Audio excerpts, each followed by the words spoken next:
A little girl caught on camera checking on her crying dog. What she did next was incredible. The toddler pressed her toy stethoscope against her dog's chest, whispering words only a child would say. When her mother watched the video later that evening, she saw something that made her heart stop. Max, their gentle giant dog, had cried out in pain. Not from the little girl's touch, but from something else, something hidden inside. One afternoon of innocent play had caught what doctors would later call impossible for a child to find. What this 4-year-old girl discovered was so shocking, it saved a life and changed everything her family believed about love and the special connection between a child and her dog. The Miller family had always been filled with happiness, the kind that comes from a home where a big gentle dog and a curious little girl grow up together. Max, a huge mastiff with beautiful brown eyes, had been Lily's best friend since the day she came home from the hospital. Where she went, he followed. When she slept, he watched over her. But 3 weeks ago, something changed. "He's not eating again," Rachel Miller said, staring at Max's full bowl. Her voice sounded worried and frustrated. She'd spent almost an hour making his food, the expensive kind the vet told them to buy, only to watch it sit there getting cold. Her husband, Tom, looked up from his computer, rubbing his tired eyes. He'd been working long days lately trying to finish an important project. "Maybe he's just getting old," he said quietly, exhaustion in his voice. "Dogs go through phases. He's only 6. Rachel, I don't have the energy for this right now." The stress between them had been growing. Neither of them had slept well in weeks. Tom was stressed from work. Rachel was worried about Max's strange behavior.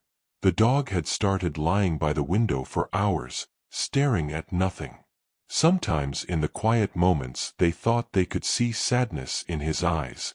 "Mom, why is Max sad?" Lily appeared in the doorway, her small face full of worry. She wore her favorite purple pajamas with stars on them and held her stuffed rabbit close.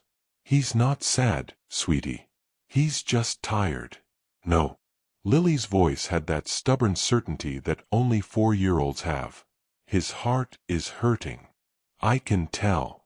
Rachel felt her patience break. "Lily, honey, that's not. Dogs don't work that way. He probably just has a stomach ache. Please, just go play, okay? Mommy needs a minute." Lily's bottom lip shook, but she didn't argue. She just walked over to where Max lay on his bed, his huge head resting on his paws, and curled up beside him. The dog didn't move, didn't react with his usual tail wag or wet nose, something no one noticed at the time. Max's breathing had become harder, his chest moving up and down with more effort than normal. That night, the crying started. Rachel woke up at almost 3 in the morning to a sound she'd never heard before. Low, sad cries coming from the living room. She stumbled out of bed, still half asleep, and found Max walking in circles.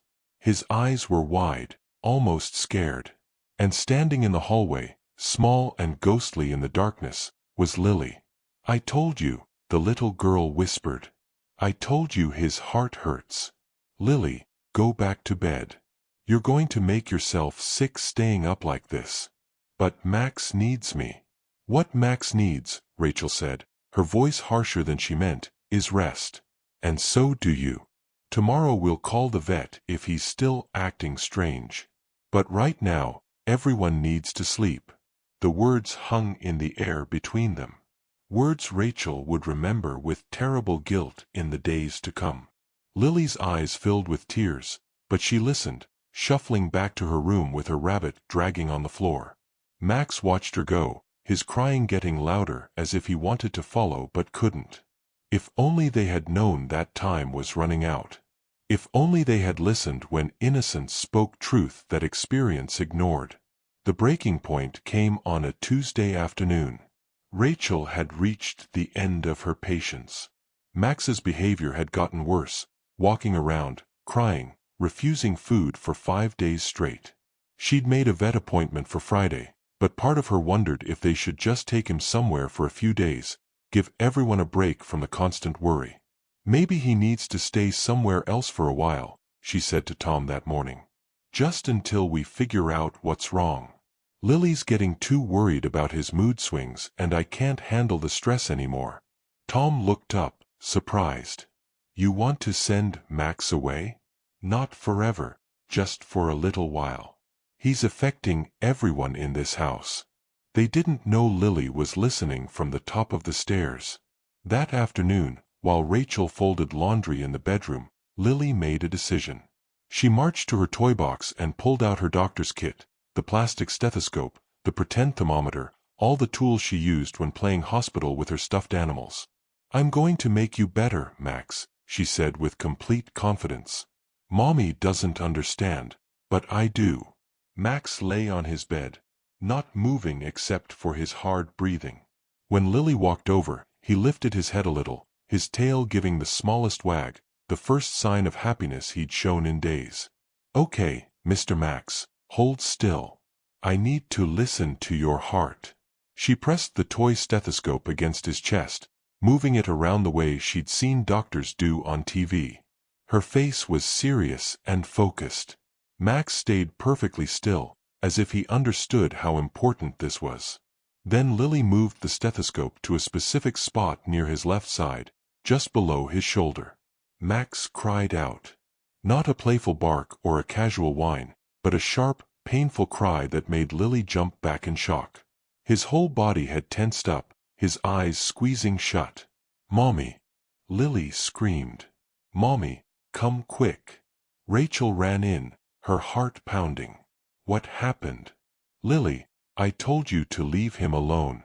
But I was helping. I was checking his heart and he made a hurt sound right here.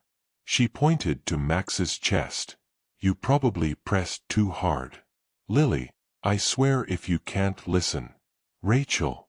Tom had appeared in the doorway, his phone in his hand. I've been recording her, you know, for memories. But look at this. He played back the video he'd filmed from the hallway, wanting to capture a sweet moment of his daughter playing doctor. But when he watched it again, something caught his attention. The exact moment Lily touched that specific spot, Max's reaction wasn't just discomfort. It was real pain. His eyes had gotten wide. His mouth had opened in a silent gasp before the cry came. Play it again, Rachel whispered. They watched it 3 more times. Each time they watched, the truth became more clear. This wasn't a dog being dramatic or a child being too rough. This was something else. Something was wrong, terribly wrong. We need to take him in, Tom said, his voice suddenly urgent. Right now. The emergency animal hospital was 15 minutes away, but it felt like forever. Max lay across the back seat, Lily's small hand resting gently on his head, carefully avoiding the spot that had hurt him. I'm sorry I didn't believe you, Rachel whispered to her daughter, her throat tight with emotion. I'm so sorry, baby. Dr. Chen met them at the entrance, her face professionally calm, but moving quickly and carefully. She'd worked in emergency animal medicine for 12 years, and Rachel could see her checking Max with expert eyes. Tell me everything. Tom showed her the video. Dr. Chen watched it once, then immediately called for her assistant.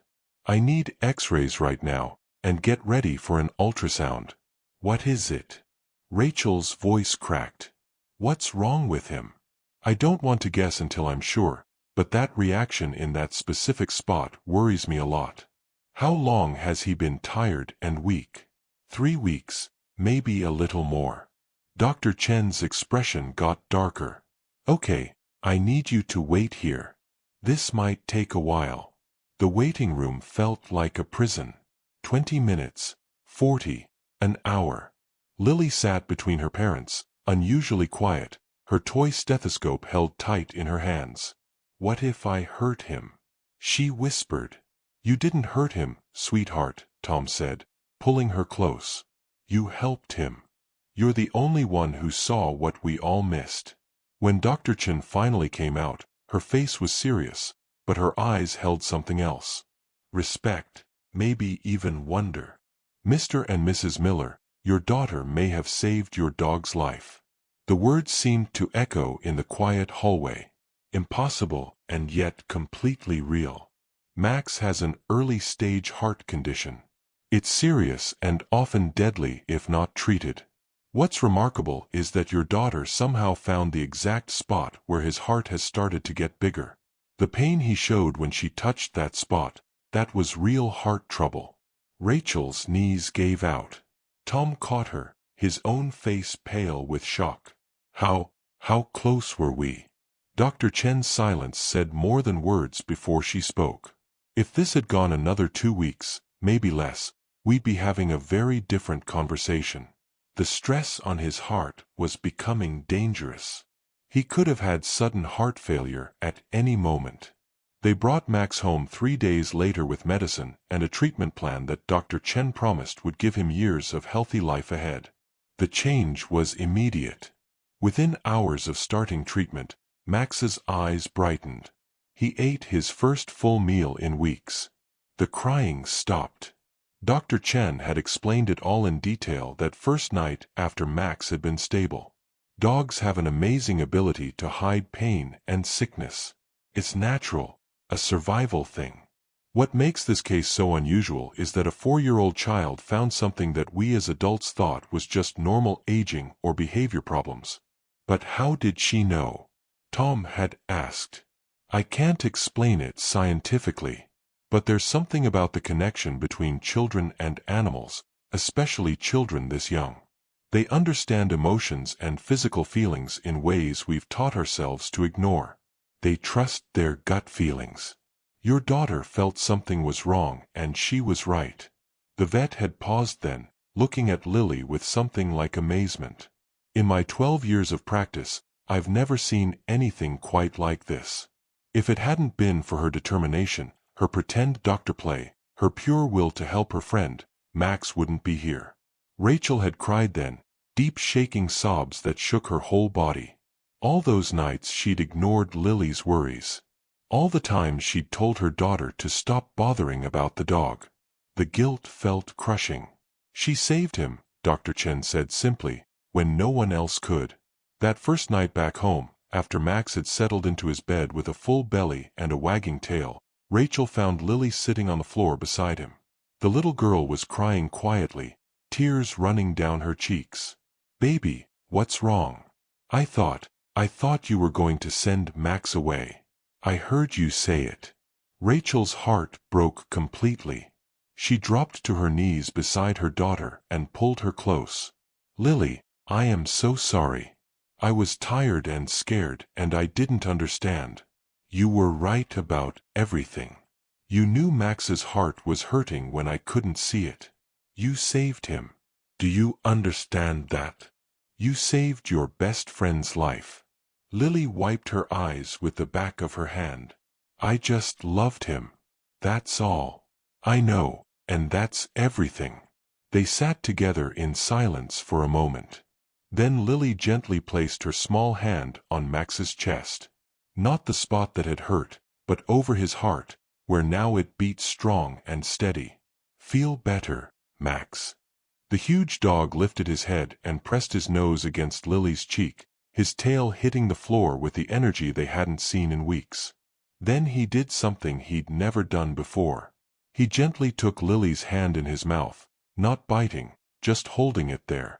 A sign of trust, of thankfulness, of a bond that went beyond species and age and explanation. Tom recorded the moment on video.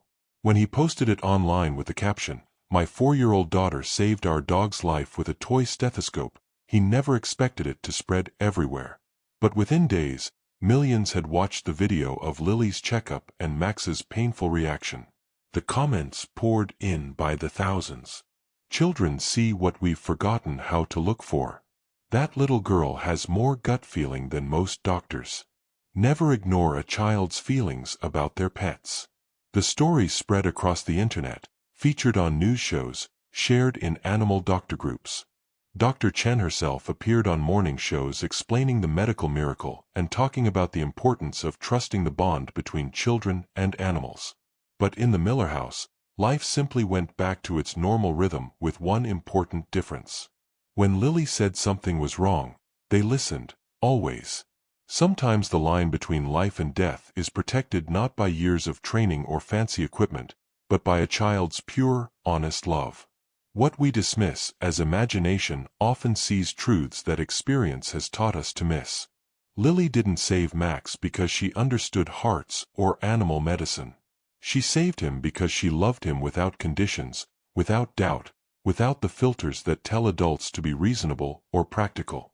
The heart speaks in ways that logic cannot explain. And sometimes, just sometimes, the smallest hands hold the biggest miracles, if only we have the wisdom to trust them. In the end, what was truly discovered that day wasn't just Max's sickness.